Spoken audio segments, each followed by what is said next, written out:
Abari bafite amatsiko yo kumenya uko u Rwanda rwo mu myaka y'igihumbi magana cyenda na mirongo itatu bamazwe ipfa muri iri murika rigaragaza amafoto yafashwe hagati y'umwaka w'igihumbi magana cyenda na mirongo itatu n'igihumbi magana cyenda na mirongo inani.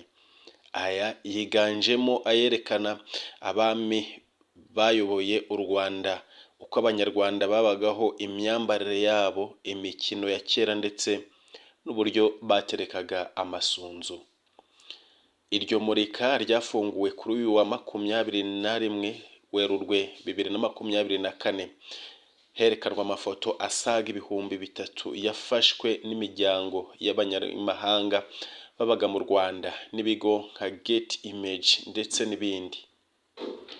Iri murikagurishwa ryiswe Visual Memories of Rwanda riri kubera ku ngoro y'ubugeni n'ubuhanzi iri i Kanombe, ryateguwe ku bufatanye bw'inteko y'umuco n'ikigo cy'Ubusuwisi gishinzwe iterambere, ari nacyo cyakusanyije aya mafoto.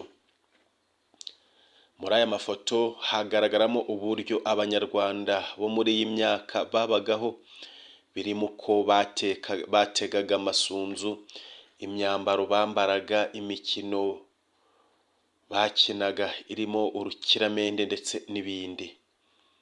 Akaba yaratunganyijwe mu buryo bw'ikoranabuhanga. Intebe y'inteko y'umuco Ambasaderi Robert Masozera yavuze ko kuba aya mashusho yarakusanyijwe bigiye gufasha igihugu kugira ububiko bw'amafoto yo hambere.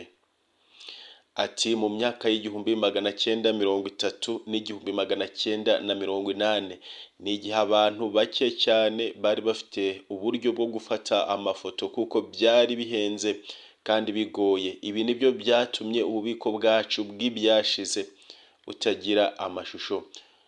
Ati kuba aya mafoto yarakusanyijwe bisobanuye byinshi kuri twe.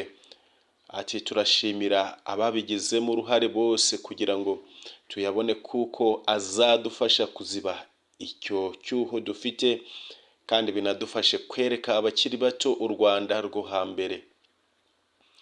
Umuyobozi mukuru w'ikigo cy'Ubusuwisi cy'iterambere Dr. Mark Dos Santos yavuze ko ari ingenzi kuba aya mafoto ahari kuko agaragaza neza Abanyarwanda abari bo.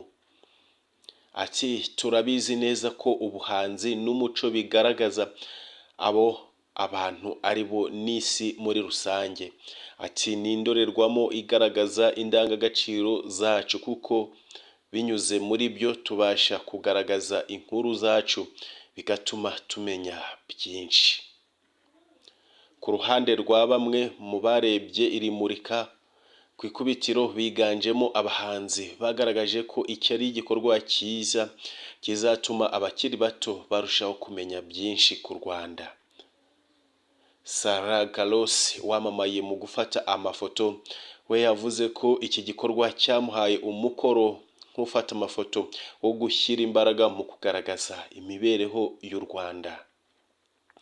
Ati iri ni imurikagurisha ridasanzwe kuko riri kugaragaza amafoto atari yarigeze agaragara mbere ndetse n'indirimbo ziraha ziri kunshyira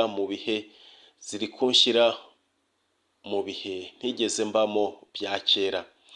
Ibi rero byanyongereye imbaraga nk'ufata amafoto zo gukomeza gukora ibyo ndimo nkora byo kwerekana imibereho y'u Rwanda na Afurika muri rusange. Nk'uko babivuze, gukusanya aya mashusho byaragoranye, rero byampaye umukoro wo kugaragaza ayo nkora ku buryo n'ibisekuru bizaza bizabona uko u Rwanda rwari rumeze. Ku ruhande rw'umuhanzi Ngarambe François Xavier yavuze ko yashimishijwe no kubona uburyo abakurambere b'Abanyarwanda babagaho. Ati kuba hari amafoto agaragaza u Rwanda mu myaka ishize ni iby'agaciro kuko bitwereka aho twari turi n'uko twari tumeze. Ndavuga twari kuko turi mu Ati ndavuga uko twari, kuko turi mu batubanjirije, kuko iyo batabaho ntitwari kubaho.